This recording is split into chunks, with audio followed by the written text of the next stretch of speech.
So welcome students. Bismillahirrahmanirrahim. So in continuation of our last lecture, today's topic is Introduction to Public Procurement Rules. PPRA, Public Procurement Rules Authority. It's a क्योंकि आपको बताऊं कि 2004 से पहले पाकिस्तान में मुख्तलिफ purchase manual थे मुख्तलिफ डिपार्टमेंट्स के, गवर्नमेंट डिपार्टमेंट के। इसके बाद परचेज मैनुअल थे, कोई रेगुलर लॉ नहीं था, ना सिंध में था, ना पंजाब में था, ना फेडरल लेवल पे। तो 2004 में ये सबसे पहले फेडरल लेवल पे पीपीआरए इंट्रोड्यूस हुए, पीपीआरए 2004। तो उस लोगों को समझ नहीं आती थी हम लोगों को ये क्या चीज़ आ गई है। तो दैट्स वाई हमने फिर उसको पढ़ा, उसकी ट्रेनिंग ली, क्योंकि उसमें जितने रूल्स रेगुलेशन थे वो कवर करते हैं गवर्नमेंट प्रोक्योरमेंट को। सरकारी जो इदारे हैं वो जो परचेज करते हैं उसको कवर करते हैं। इससे पहले ये रूल्स नहीं थे। हर डिपार्टमेंट या हर सूबे के पास अपने एक परचेज मैनुअल होते थे। It was not a symmetry, एक जैसे नहीं थे। तो सबसे पहले 2004 में पीपीआर इंट्रोड्यूस हुए। फिर उनको देखा देखी दूसरे सूबों ने भी उनको अडॉप्ट किया, उन रूल्स को अडॉप्ट किया और अपना एक नॉमेनक्लेचर दिया। जैसे इन सिंध दे से SPPRA, Sindh public procurement rule authority. I think it is 2010 के कहलाता है। अगर आप वेबसाइट पे जाएंगे तो वहाँ पे आपको नजर आएगा SPPRA 2010। इसी तरह फिर आज़ाद कश्मीर ने किए, पंजाब गवर्नमेंट ने किए, खैबर पख्तूनख्वा गवर्नमेंट ने किए, बलूचिस्तान गवर्नमेंट। अब जितने भी प्रोक्योरमेंट हैं गवर्नमेंट लेवल पे सरकारी इदारों में, वो सब इन रूल्स को फॉलो करते हैं। इन रूल में क्या क्या है, आइए let's come we have to discuss के रूल्स क्या हैं, what's its definition, how to define. It is defined as purchasing, hiring or obtaining by any other contractual means of goods. What is goods? Constructions, works, services by the public sector. तो पीपीआरए में क्या होगा? कोई भी government body, कोई भी government इदारा, कोई भी अथॉरिटी, ऑटोनॉमस, खुद मुख्तार हो या गैर खुद मुख्तार हो, ऑटोनॉमस या जो डिपार्टमेंट होगा, वो जो भी परचेज करेंगे, हायरिंग करेंगे या परचेज करेंगे, गुड्स, कंस्ट्रक्शन वर्क होगा, सर्विसेज, वो इन रूल्स के ताबे होगी। फर्दर इसकी डेफिनेशन और एलाबोरेट आपको I can say that alternatively defined as the purchase of commodities and contracting of construction works and services if such acquisition is effected with resources. Now here what is resources? From state budget, local authority budgets, state functions budgets, domestic loans or foreign loans garnered by the state, foreign aid, as well as revenue received from the economic activity. So what different? पहली बात में क्या था? There was goods or जो whatever they are going to procure.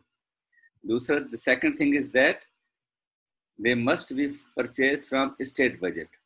They must be purchased from the government budget. So these PPRA rules are applicable in the departments which are going to purchase the goods from state budget. Is it clear?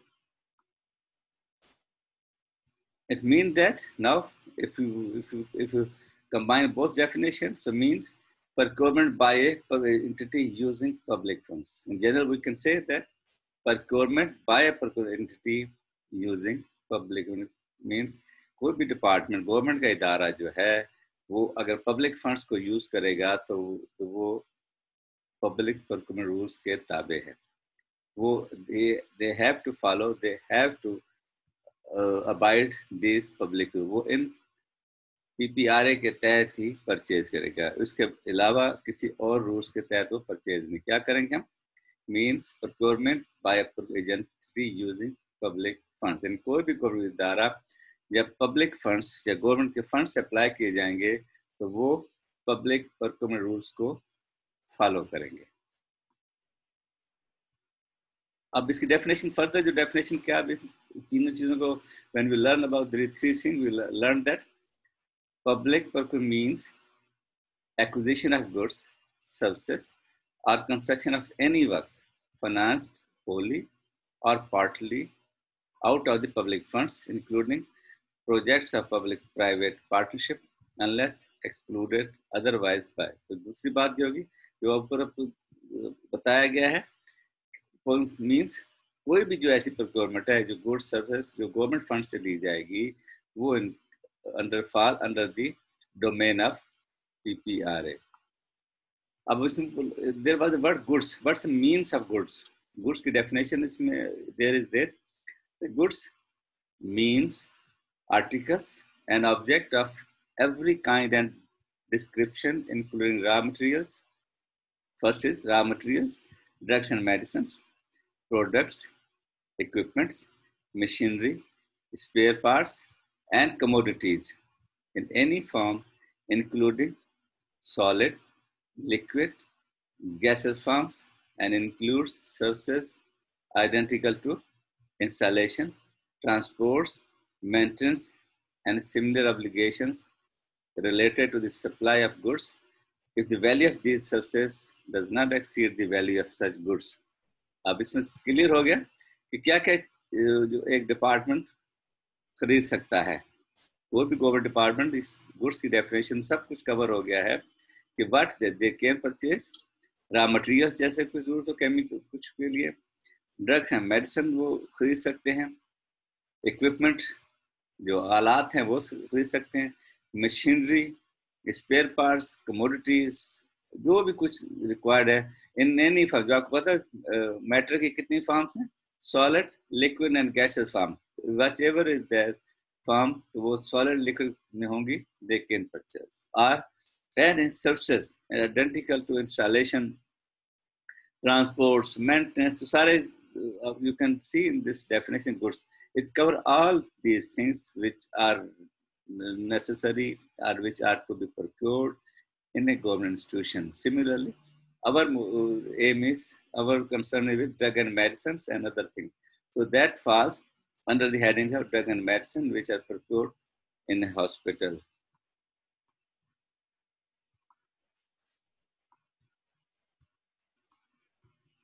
So we can further say that format for budgets. First, whenever they receive a budget allocation, सबसे पहले क्या होता है, budget allocation आती है department में, या budget allocation से पहले क्या क्या चीजें खरीदनी है.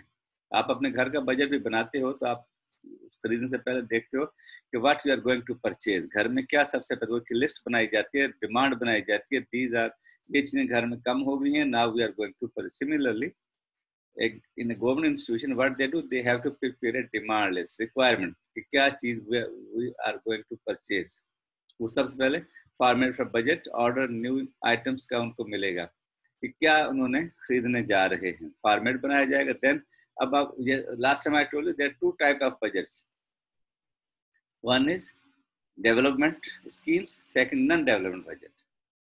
डेवलपमेंट स्कीम में the items, articles which are newly, जो पहली दफा खरीदे जा रहे हैं. Suppose they are going to install a big equipment, जैसे इलेक्ट्रॉन माइक्रोस्कोप लगाना है, कोई नया डिपार्टमेंट बनने जा रहा है, इस तरह की चीजें जब कोई भी होंगी, या कोई बायोमेडिकल इक्विपमेंट खरीदने हैं नए, because these are every time नई नई चीजें दुनिया में आ रही हैं, तो they have to purchase a new equipment. तो बायोमेडिकल इक्विपमेंट बड़े बड़े, अगर आपको लिस्ट आपको मैं लास्ट आपको पीछे बता चुका हूँ कि उसमें आ चुकी है. तो first time they are going to, उनको हम कहते हैं डेवलपमेंट स्कीम, नई स्कीम को डेवलप. और जो रूटीन के हैं नॉन डेवलपमेंट, जो ऑलरेडी आपके पास अप्रूवल मौजूद है, ड्रग मेडिसिन की फार्मूला आपके पास है, list every year they are going to purchase. Lab equipment आपको बताए ऊपर कि वो खरीदने हैं, कोई सिंपल सर्जिकल या disposable they have to purchase. तो वो जो हम वो they fall under the heading of non development budget. Then what they have to do, actually क्या करेंगे, उस प्रोक्योरमेंट से पहले क्या होमवर्क करना है, व्हाट दे हैव टू क्या करेंगे. डेवलपमेंट बजट के लिए जो आपको बताया ऊपर, फॉर डेवलपमेंट बजट में क्या था, they have to be approved by, इसका सबसे पहले बनता है PC1, प्लानिंग कमीशन 1, एक ड्राफ्ट एक फॉर्म है वो बनाया जाता है फॉर जो नए आइटम जो खरीदने उसके लिए हम क्या करेंगे, what PC1 procurement, sorry planning commission, one and planning commission, तो उसमें सारी डिमांड आ जाती है। बट इट हैज, जो भी एंड उस इदारे का जो डिपार्टमेंट है, जो एंड यूजर है, वो एक डिमांड देता है, परफार्मा होता है पीसीओ, वो बनाया जाता है उस नई एक्टिविटीज को, उस नई स्कीम को, नए इक्विपमेंट को। इट्स अप्रूव्ड फ्रॉम जो भी जो मुतलका अदारा, it has to be approved होगा, फिर उसकी अप्रूवल आ जाएगी। Then what they do, they have to technical sanction of detail, जो भी इक्विपमेंट उसकी पूरा वर्कआउट किया उसको हम टेक्निकल, जब स्पेसिफिक हम पढ़ेंगे तो उसमें आपको व्हाट से टेक्निकल स्पेसिफिकेशन क्या होती है, स्पेसिफिक बनाएंगी। Then they receive the orders, placement of funds आएंगे उस एजेंसी को, गवर्नमेंट अपने बजट्स में क्या करेगी, placement of funds with executive, जहाँ जो जिस तरह भी हेल्थ डिपार्टमेंट सिंध का है या गवर्नमेंट ऑफ सिंध है, वो अपने बजट, अपने जो फंड्स हैं वो ट्रांसफर कर देते हैं उस कंसर्न डिपार्टमेंट के हवाले के, yes this much amount is approved for this project. फिर जो साइट पोजीशन हो, वो लैंड, वो सब उसके मुताबिक वो खरीदेंगे उसको, they have to purchase according to site position और land acquisition when they receive the funds. जब पैसे उनके पास आ जाएंगे तो वो साइट या जो भी है वो उसको खरीदारेंगे, depending upon the nature of goods which are going to be procured. What's the procurement planning, plan क्या होते हैं? Whenever they receive a budget, budget allocation जब आ जाती है, जब बता दिया जाता है, they have to told that this much amount is sanctioned, allocated for किसी भी हॉस्पिटल को या किसी डिपार्टमेंट को बता दिया जाता है, they receive a fund allocation, इतनी अमाउंट इस अगले साल के लिए जो fiscal year, suppose from 1 July to 30 June of the fiscal year में they have to use, they have to consume, they can procure amount equipment whatever of this amount. What they do, when they receive that funds or allocation, what they are going to plan, procure plan बना लिया जाता है कि what they are first, use documentation, they are going to prepare documentation, then they go for its tendering, bidding, वो सारे process, and they whether if they are introducing that documents in July, and then when they are going to complete that process of procurement within 3 months, 4 months, whatever it is. अगर international procurement है, बाहर से खरीदारी, they will take more time. So what they do, they prepare annual plan. Annual plan के किस किस महीने में क्या क्या चीज उन्होंने खरीदनी है, तो उसको हम कहते हैं procurement plan. Everyone has to prepare first procurement plans, then they go for annual plan. Similarly, annual plan में भी होता है what they contain, preparation of bidding documents, जो भी टेंडर करना है, जो परचेज, उनके डॉक्यूमेंट्स बनाए जाते हैं। अगर आपको इसमें देखेंगे, मैं शायद आपको जब क्लास में आऊँगा तो I tell you bidding documents क्या होते हैं। बिडिंग डॉक्यूमेंट्स एक ह्यूज, एक पूरा सेट उसका बनाया जाता है बिडिंग, या उसको आम जुबान में आप डोजियर कह लें। आप कभी आप जब आगे आप आएंगे तो आप सुनेंगे डोजियर, ड्रग्स के मुख्तलिफ डोजियर होते हैं, उसमें पूरी ड्रग्स की मैन्युफैक्चर जो प्रिपरेशन है उसमें तो कहते हैं। इसी तरह इसके बिडिंग डॉक्यूमेंट, जो टेंडर करना है, जो परचेज के बिडिंग डॉक्यूमेंट बनाए जाते हैं। Documents and approve from company authority, जो बिडिंग डॉक्यूमेंट बनाएंगे उसको अप्रूव करेंगे, देन उसका टेंडर शेड्यूल उसमें दिया जाएगा कि कब टेंडर फ्लोट किया जाएगा, कब टेंडर रिसीव किया जाएगा, कब टेंडर ओपन किया जाएगा, कब वो जाके उसको जो प्लान है उसको बनाया जाए, उसमें सारी डिटेल दे दी जाएंगी कब प्रोक्योरमेंट किया। तो टेंडर शेड्यूल दिया जाएगा, उसमें क्या होगा, date of selling of documents, closing date of tender and tender opening date, they all comprise the bidding documents में आएंगे। देन टेक्निकल बिड, अब इसमें दो तरह की बिड्स, एक होती है टेक्निकल बिड, एक होती है commercial bid. One is technical bid and second is a commercial bid. ये दोनों टेक्निकल जो बिडिंग डॉक्यूमेंट्स में होंगी। टेक्निकल स्पेसिफिकेशन हम कहेंगे, टेक्निकल स्पेसिफिकेशन, देन कमर्शियल, दो से एक में technical specification, there will be technical specification, another with commercial bid mean what they are offering the cost, what they are offering the price, that is not commercial bid. अब होता है कि what they do, specification किस तरह की होगी। Technical specification basically क्या होगा, what they will prepare complete detail of equipment. अगर if you are going to procure equipment, तो complete detail of that equipment, जो भी इक्विपमेंट, उसकी कैट नंबर, उसकी जो भी नाम, उसकी जो भी उसके अंदर जो उसका जो सर्किट है, जो उसमें स्पेसिफिकेशन है, उस वर्किंग है, तो वो पूरी detail they have to prepare in technical specification, कितने वाट्स पावर पे वो चलेगा, कितना फंक्शन करेगा। तो इफ टेक्निकल स्पेसिफिकेशन इक्विपमेंट की बनाई जाएगी इस तरह की। या फिर इसी तरह अगर कंस्ट्रक्शन की जा रही है तो उस कंस्ट्रक्शन में किस तरह की बिल्डिंग होगी, क्या उसका मैप होगा, क्या उसकी आर्किटेक्चर होगा। तो that is the give technical specification that tender बताएगी कि ये चीजें वी आर रिक्वायर्ड। इस ड्रग मेडिसिन में क्या होगा, for drug medicine, for drug medicine में they have to give dosage forms, strength, unit dose, उसमें सब लिखेगी उसकी जो डोजेज फॉर्म। कोई भी जब ड्रग्स की स्पेसिफिकेशन क्या दिया जाता है, unit dose, doses form, strength. ये जो भी लकीरें मारने लगा है, मेहरबानी करे इससे न करे, ये मुनासिब नहीं लगता कि ये आप लकीरें मारने लगे। मैं इसमें ट्रेस कर लूंगा, फिर आपका नाम जाहिर कर दूँ, फिर ना कहना कि हमें बेइज्जत कर दिया। अभी इसमें जाऊंगा कि आप मुझे सिस्टम में ट्रेस करना भी आता है कि किसने शरारत की है। डजंट लुक्स नाइस कि आप उसमें इस तरह की हरकत करें। आप समझदार बंदे हो, मैं ट्रेस करूंगा फिर आपको बताऊंगा। अभी आप सारे यूट्यूब पे आपकी चलेगा ये लाइन, जो मैं ट्रेस हो जाएगी, फिर ना कहना कि मुझे पॉइंट, आप मुझे इसमें ट्रेस करना भी आ गया है। डजंट लुक्स नाइस कि आप इस तरह क्लास में इस तरह की आप सो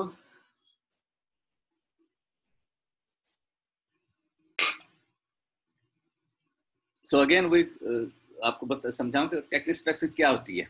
जैसे जैसे हम गोइंग टू टेलीविजन लेने जा रहे हैं, तो उसका model number, you can understand model number, उसका साइज, उसकी स्क्रीन साइज, उसकी ये सब चीजें शामिल होती है, उसको हम कहते हैं टेक्निकल। इसी तरह you are going to purchase an equipment, आप बिगर इक्विपमेंट आप लेने, NSCA machine, you are going to purchase NSCA machine लेने जा रहे हैं। CT scan you are going to purchase, MRI, PET scan you are going to, you have a specification, उसकी technical specification detail पूरी उस उन बिडिंग डॉक्यूमेंट्स में you have to provide. अब you can learn the definition. What's the definition? Specification shall allow the widest possible competition and shall not favor any single contractor or supplier nor put others at a disadvantage. Means it must be a transparent. The main theme or main motto of that, main aim of that tendering is that whatever the people who have such products, they can participate in tender. The main aim is that whatever products are available, equipment are available, so most of the participants may allowed. So it will be a healthy competition. So what's the word is this? So shall not favor any single contractor or supplier nor put others at a disadvantage. इस तरह की बनाई जाए कि ज़्यादा से ज़्यादा लोग उसमें participate करें. Especially shall be generic and shall not include reference to brand names. उसमें because you know understand what's the generic and what's the brand name.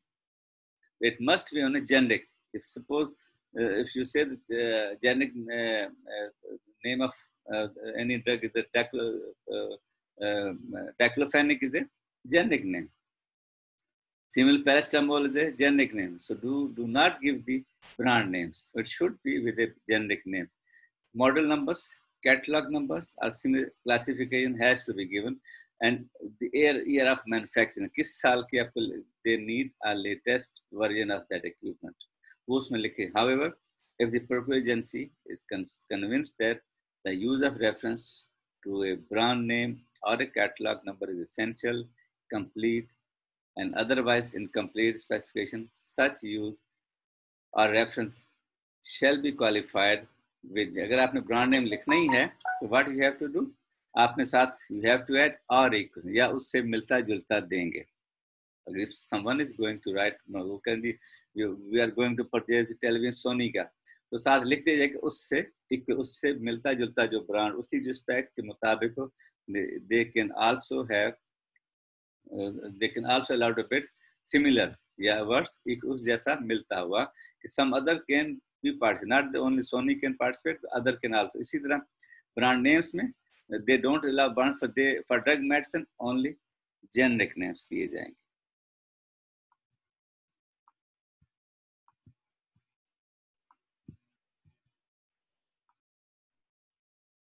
अच्छा, वो अभी हम इसको स्टॉप करते हैं यहाँ पर, and we'll discuss